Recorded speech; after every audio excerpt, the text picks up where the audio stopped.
Hi, it's Karen McClay here, Director of Calmbirth, and we're here with another episode of our Calmbirth Conversation Series. And I'd like to welcome back our amazing Melinda Webb, who is an acupuncturist and doctor of Chinese medicine in Sydney, as well as a doula and a beautiful Calmbirth educator. And today she's here to have a chat to us about doulas and what the role that doulas play in birthing. Now, Mel, would you like to just introduce yourself again for people who maybe perhaps haven't listened to you on one of our other episodes that we've talked to? Yeah. So hi, I'm Melinda Webb. I'm a doctor of Chinese medicine. I'm a doula. I'm a Calmbirth educator as well. And I have a women's health clinic in Roselle in Sydney. Beautiful.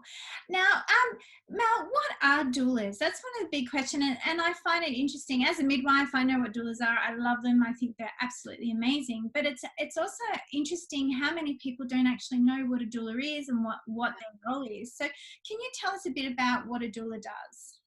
So I have to say the first thing that a doula does is they're a non-medical support person. Mm-hmm. So they are a knowledge source and they are a guide, but they're basically not there to do anything that a midwife would do. So they are not doing any internal examinations or anything like that. They're literally there as a support person to guide you and to guide your partner through your labor, your birth, and then also postnatally as well. Okay, and what benefits are there to women and their partners in having a doula? I think, I've just been at a birth on Monday, so it's very fresh in my mind, and I'm actually on call for a home birth at the moment as well. So, it's about I think it's the word ease. It's easing someone through. It's easing someone from maybe that transition from home through to where they're birthing. It can also just be getting them through those last weeks of pregnancy. Mm-hmm. There's a lot that goes into being a doula. You know, there's birth doulas, there's postnatal doulas, there's so many variable types of doulas, there's even death doulas. So there's so many things. But I think the thing is that from when I work with people, I sort of think about it as creating a lightness to what's going on, because birth sometimes can feel very heavy. Mm. And it's not. It's it's quite simple. There are times where it's not so simple, but if you can create a lightness that can help carry someone through, it really makes a huge difference to how they birth, how it is for their partner. And if the partner is feeling supported, then the mum's like, okay, I've got this as well, because everyone is happy. So, but it is about supporting mum, but yeah, it's about supporting whoever is working with her at the time as well. Yeah, absolutely. My big thing with birth is that women need to feel safe, calm and private, and that's very much our philosophy at Calmbirth. And one of the things that I have noticed as my time working with families in this field with midwifery is that it's really what determines how a woman travels through her birth is very much who holds the circle with them. You know, the circle around her, who's holding space for her. And I think that's what doulas can do really beautifully in combination with the partner, is to be there to support and guide the partner to hold space for the birthing mother. And I think that's really, really powerful, and how you really are just amazing gems in the birthing space, doulas. So when couples do engage you, what does that care actually look like? Like, when does it start? And I know it's probably different and as individualized to clients, but do you just kind of they ring you and say, we want you to come and support us in labour, and you turn up, or is there education involved beforehand? What does that look like? Yeah, look, generally a doula is on call from week 38 through to until you birth. As that kind of support, and then you offer postnatal care as well. Mm-hmm. So for my birth I went to on Monday, mum was only 37 weeks, so she hadn't got to 38 weeks. So it doesn't necessarily mean you're only available at 38. You're definitely available at all times. When I work with clients, we interview, so they will interview me and ask me questions, and then I interview them and ask them questions, and then basically we both go away and we decide whether we're a fit. Now, there have been times where I'm like, I don't feel comfortable. It cannot be anything, but to me, you've really got to have a relationship with somebody, because you're in a very, very beautiful but very raw space with them. So you've got to feel very, very comfortable in that space. If someone's asking me for something that's not in the sort of my realm of care, then I'm very honest with people and say, no, I actually suggest you go and perhaps interview this person or this person. So I quite often pass on a lot of my work. I mean, working in Calmbirth, a lot of people ask me when I teach them, can you be my doula? I don't do, I do birth, but I only take on one, maybe two clients a month. Usually one at the moment, because I have a clinic as well. And it's all about making sure I have the right energy and then I'm not fatigued and tired. So yeah, so all of that comes into it.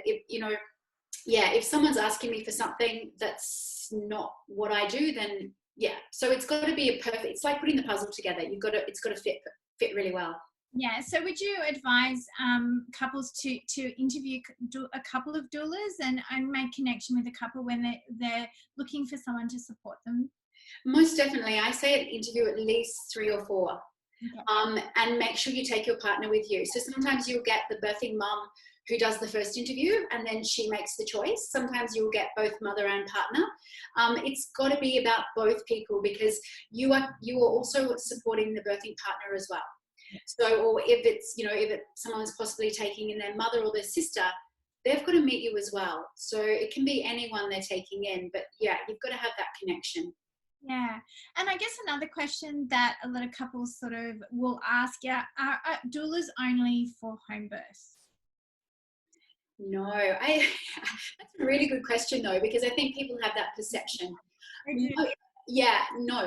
So, look, for me, because I've been working as a doula since 2008, I birth in pretty much all the hospitals. I have a huge knowledge of what it looks like on the inside. I also have a knowledge of how the midwives work in there.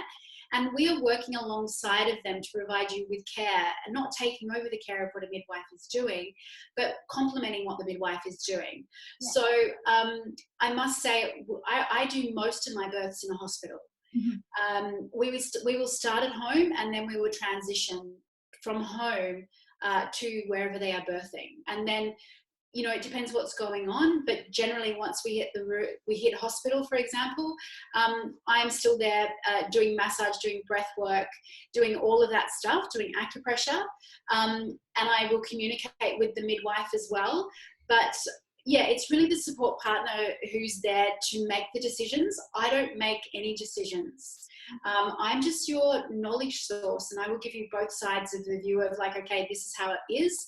And I will have a conversation with the midwife, not always in the room, but outside the room, and say, hey, this is where we're at. This is what's going on. This is what's been happening at home. So yeah, it's just like a guide really, and it allows usually the care provider to have some knowledge about what's been going on before we've arrived as well.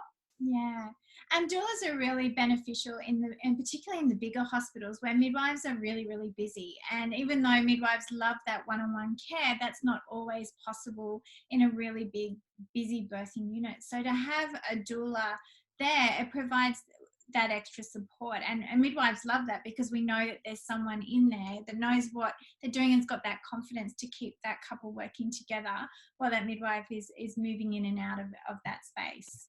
Yeah, it's definitely the continuity. And I think also, I know we have, the beautiful midwifery group programs are amazing because they're seeing the same person as well. But some people are like, oh, I feel a bit anxious. I'd like you to be at home with me as well. So we have that kind of care.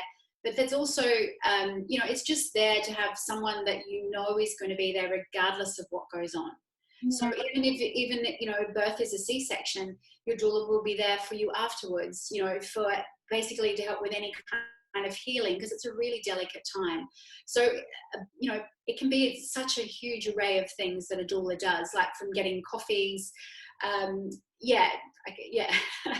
lots of stuff. Lots of stuff, absolutely. And I guess too, one of the big benefits is that early phase of labour too, and and helping couples to stay at home for just that little bit longer than what they may have, because we certainly know the research is showing that with women where everything is going just fine and there's no hiccups, the longer they can stay at home, the better and easier their labours progress. And if they've got a support person like a doula there working at home, they feel much more comfortable and safe to be able to be doing that.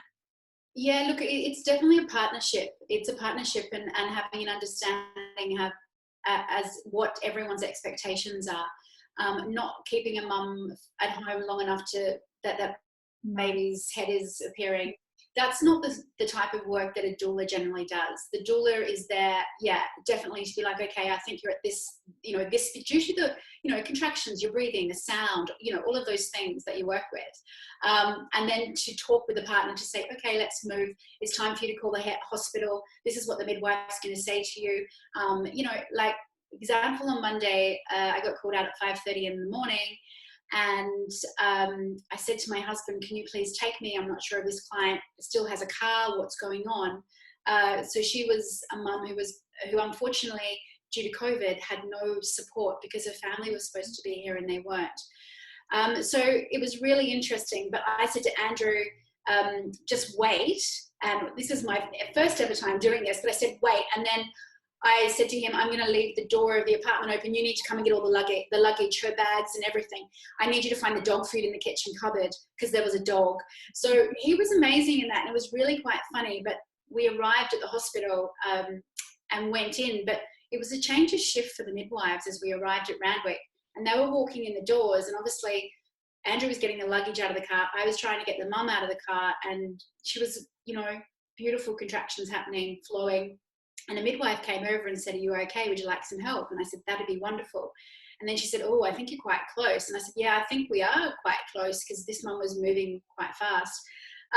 So then we had about 4 or 5 midwives. It was so beautiful. And so they helped. We went into inside, got in the lift. But the funny thing is when we walked through, there is Andrew with the luggage, and they thought he was the partner. And I was like, no, I said jokingly, no, he's the Uber driver. And they're like, no Uber drivers can be in here. And I said, no, he's actually my husband. But it was really beautiful, and they laughed. And then obviously he left. But yeah, we just all walked in and, cared for this woman. I put beautiful candles around the bath because I knew she wanted a water birth, and the bath, and she hopped in the bath and laboured. And it was just, that transition was ease. It just flowed beautifully without her feeling stressed. And that's what it's about.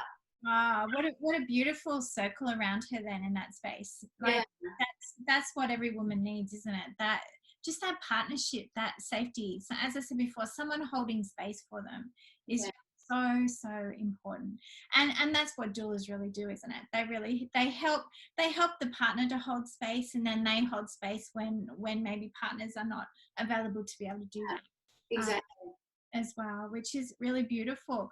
Okay, and then finally, what's your biggest advice that you would give women who may be considering engaging a doula to a doula for birth? So what's your biggest advice that you would give them?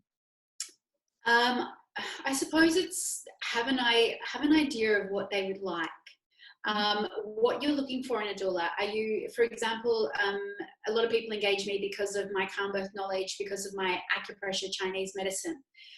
So that can be a reason why people would go with me. Some people may go with someone else who's a massage therapist. It's really knowing what you would like, or just interviewing 4 or 5 different people and then going, that felt really easy and I feel comfortable with that person. So it's getting on like Find a Doula or the Doula Network, having a look around, ensuring that your partner also feels comfortable and getting them to do some research as well. Mm-hmm. So but it's just like no different of when you're going through your pregnancy, getting an understanding of what happens in each trimester. Just do some groundwork on a doula and what they do. The Australian Doula College, where I studied, has an incredible website, always on the end of the phone to pick up and give you some information about what a kind of a doula you may need as well. Yeah. And they have student doulas as well, don't they? That are always looking for women to take on as a couple as well. Yeah, so we've all got to start somewhere. So yeah, look, without the Australian Doula College, I did that way back in 2008, and Renee was an amazing support back then, and she's got a great team behind her. Yeah, as a just because they're a student, they may have had their own 3 or 4 children. They may be someone who's studying something else like psychology or counselling. They could be a nurse. There's so many backgrounds to people. So yeah, so it's having a look through there. Yeah, and there's a Doula Heart Network as well, which is a beautiful program Renee started for women in need as well. So yeah, there's a lot of options out there. Yeah, beautiful. Excellent. All right. Well, thank you once again for having a chat with me, Mel. And I'm sure there'll be more conversations that we have later on down the track. So thank you once again. Thanks, Karen. Bye. Bye.